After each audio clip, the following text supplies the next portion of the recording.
हम आखी देखनी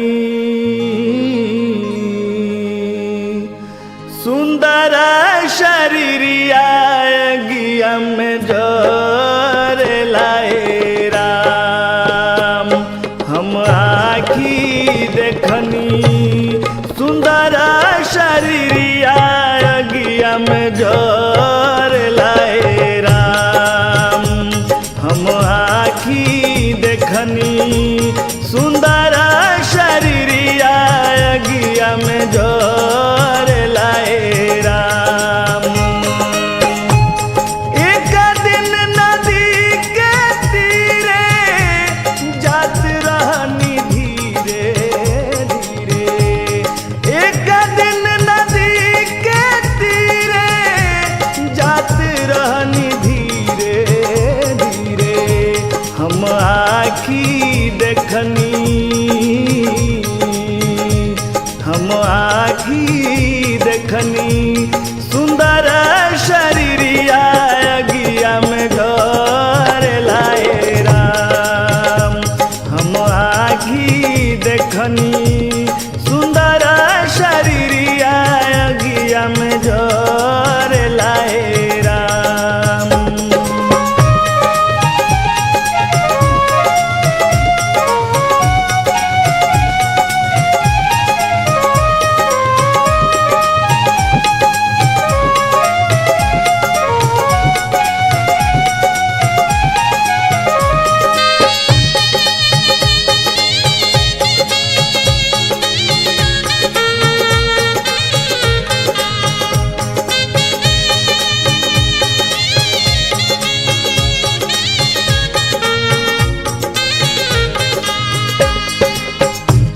बसवा के ले विमाना घाटे अइले चारी जाना।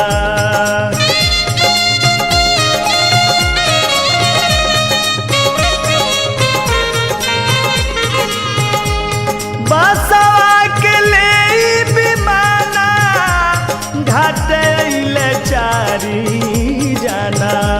मुहवा पर गिया मुहवा पर गिया अपने जमल का उहवा धर लाए राम। हम आखी देखनी सुंदर शरीरिया गिया में जोर लाए राम।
काहे खातिर,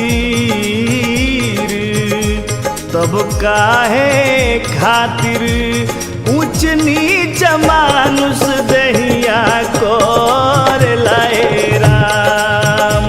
हम आखी देखनी सुंदर शरीरिया अगिया में जोर लाए राम।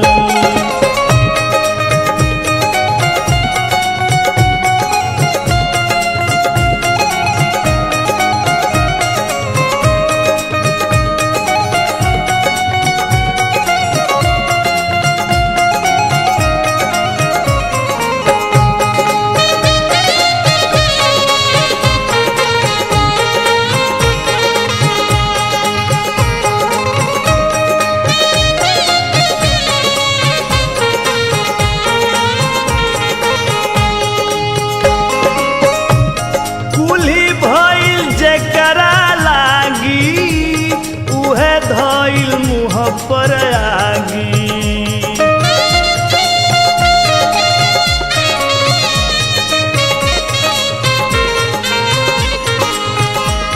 कुली भइल जेकरा लागी उहे धइल मुँह पर आगी। ई सोच के बागी, ई सोच के बागी अखिया से झर झर लोरावा झर लाए राम। हम आखी देखनी सुंदर शरीरिया अगिया में जोर लाए राम। एक दिन नदी के तीरे जात रहनी धीरे धीरे, एक दिन नदी के तीरे जात रहनी धीरे धीरे। हम आखी देखनी, हम आखी देखनी सुंदर शरीरिया अगिया में जोर लाए राम। हम आखी देखनी सुंदर शरीरिया अगिया में जोर लाए राम। हम आखी देखनी सुंदर शरीरिया अगिया में जोर लाए राम।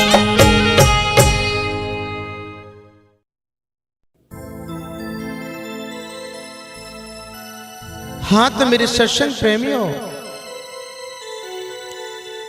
ये कर्मों का लेखा किसी से बदला नहीं जाता। कर्म प्रधान विश्व रच राखा, जैसा कर्म करोगे वैसा फल तुम्हें जरूर मिलेगा। हमने जब बबूल बोया है तो आम नहीं लग सकते, उस पे कांटे ही लगेंगे।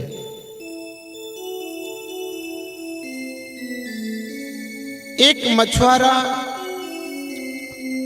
हर रोज मछली पकड़ा करता था, अपना भोजन किया करता था। धीरे धीरे काफी समय व्यतीत हो जाता है।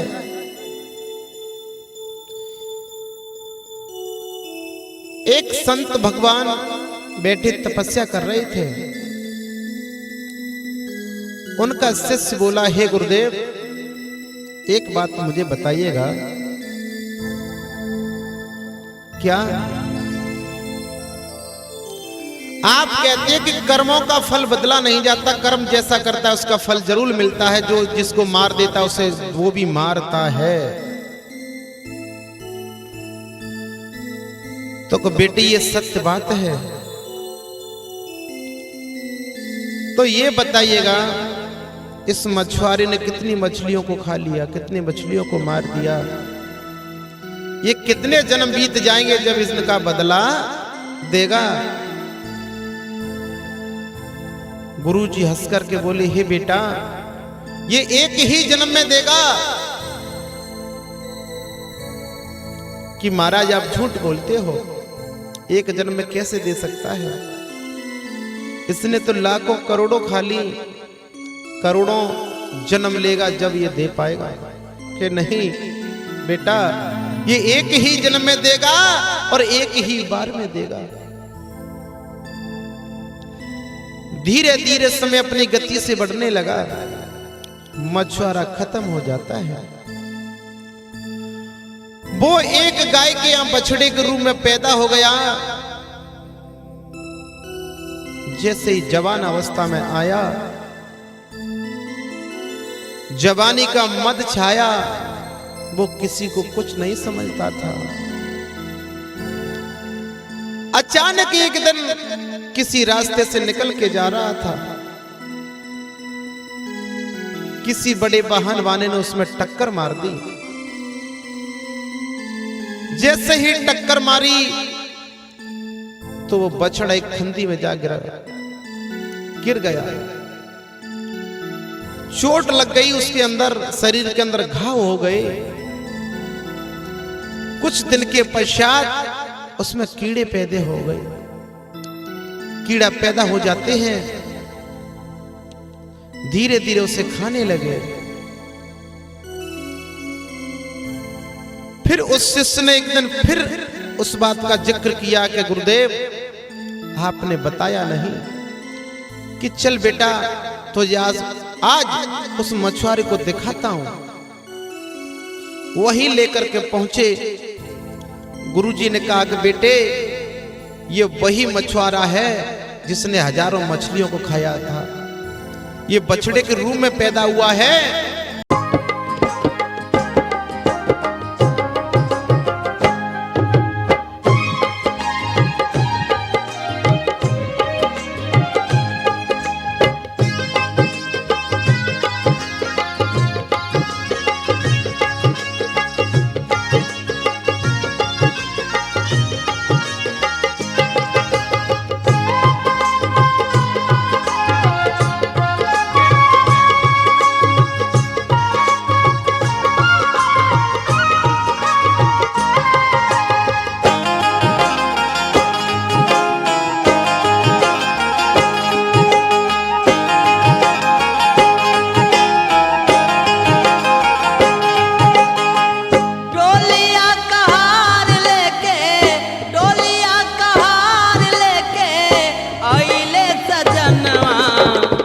सजनवा हो मोरे मांगलन गवनवा, सजनवा हो मोरे मांगलन गवनवा।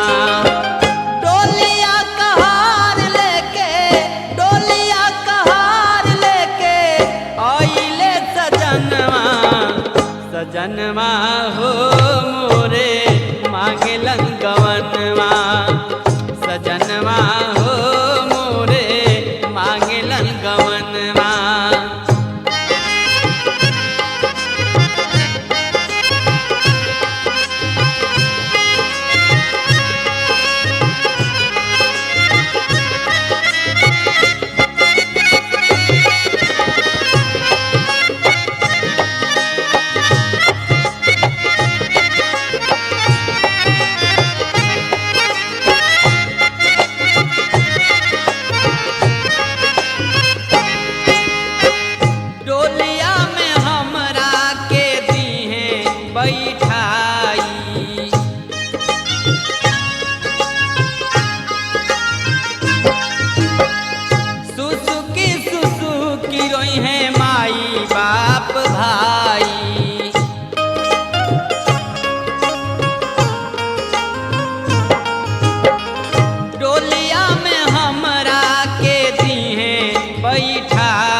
छूट जाई बाबुल के, छूट जाई बाबुल के हमरे अंगनवा, सजनवा हो मोरे मांगलन गवनवा, सजनवा हो मोरे मांगलन गवनवा।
कहेलन